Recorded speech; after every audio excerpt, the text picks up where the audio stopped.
नमस्कार, मैं प्रद्युमन जोशीला, हरियाणा का एक मंत्री जो प्रदेश की विधानसभा हो या अपने विधानसभा क्षेत्र की बात हो, हर जगह सबसे आगे रहता है प्रदेश के विकास की बात करने में।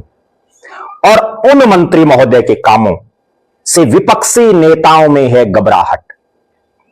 यही कारण है कि विपक्षी पार्टियों के बड़े चेहरे उन्हीं के विधानसभा क्षेत्र में आकर के बार बार अपना शक्ति परीक्षण कर रहे हैं, बार बार अपनी ताकत दिखाने का काम कर रहे हैं। लेकिन मंत्री महोदय अपनी ताकत दिखा रहे हैं काम के बलबूते, जो कहते हैं वो करके दिखाते हैं। और नाम है कृष्ण बेदी। कृष्ण बेदी जो वर्तमान में नरवाना विधानसभा क्षेत्र से भारतीय जनता पार्टी के विधायक हैं, प्रदेश की नायब सरकार में कैबिनेट मंत्री हैं और भारतीय जनता पार्टी के प्रदेश के महामंत्री भी हैं। कृष्ण बेदी के कामों से विपक्षी नेताओं में है घबराहट। नरवाना के आए अच्छे दिन। जी हां, नरवाना हरियाणा का एक ऐसा विधानसभा क्षेत्र जो राजनीतिक तौर पर तो बड़े बड़े नेताओं का इलाका रहा, जहां से बड़े बड़े नेताओं ने चुनाव लड़े, उसके बावजूद पिछड़ा हुआ इलाका माना जाता रहा नरवाना। यहां से विधायक बने नेता, मुख्यमंत्री भी बने, मंत्री भी बने, उसके बावजूद जितना विकास नरवाना का होना चाहिए था उसके नजदीक भी यहां काम नहीं हुए। लेकिन भारतीय जनता पार्टी ने बड़ी सोची समझी रणनीति के तहत बहुत ही सूझबूझ से अपनी पार्टी के एक नायाब हीरे कृष्ण बेदी को पहली मर्तबा नरवाना से टिकट दी। और कृष्ण बेदी जो काम में विश्वास रखते हैं, जो जिसकी कथनी करनी एक समान है, उन्होंने वो कर दिखाया जो आज तक नरवाना के इतिहास में कभी नहीं हुआ था। पहली बार कमल खिला और जो ही पहली बार कमल खिला उसके बाद इस इलाके के वारे न्यारे हुए। अच्छे दिन आए नरवाना के।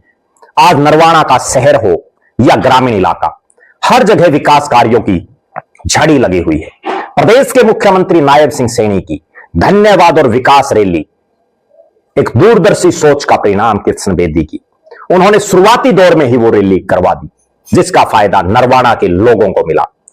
करोड़ों रुपए के विकास कार्यों की घोषणा प्रदेश के मुख्यमंत्री की तरफ से की गई और जिसका परिणाम आज सबके सामने है। आज हर तरफ नरवाना शहरी या ग्रामीण इलाका हो, कृष्ण बेदी के कामों की चर्चा चल रही है।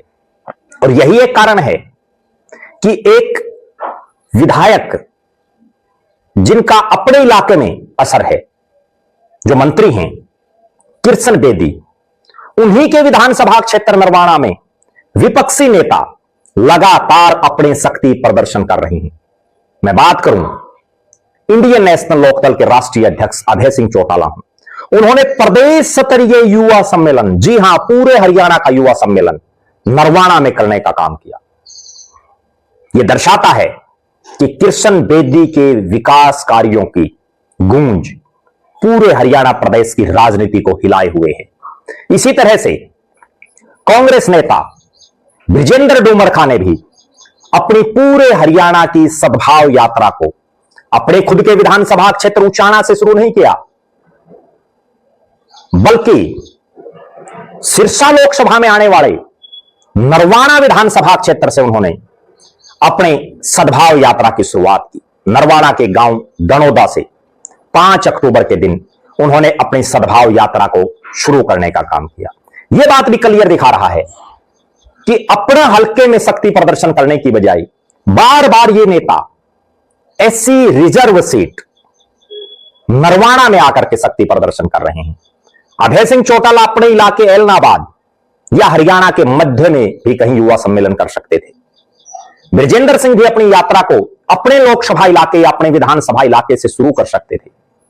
उसके बावजूद जिस तरह से कृष्ण बेदी जहां से विधायक हैं, उस नरवाना से इन नेताओं ने अपना शक्ति प्रदर्शन करना मुनासिब समझा। इसके अलावा भी प्रदेश का कोई अन्य मुद्दा हो तो भी नरवाना में ही उसकी आवाज उठाने का काम विपक्षी नेता करते हैं।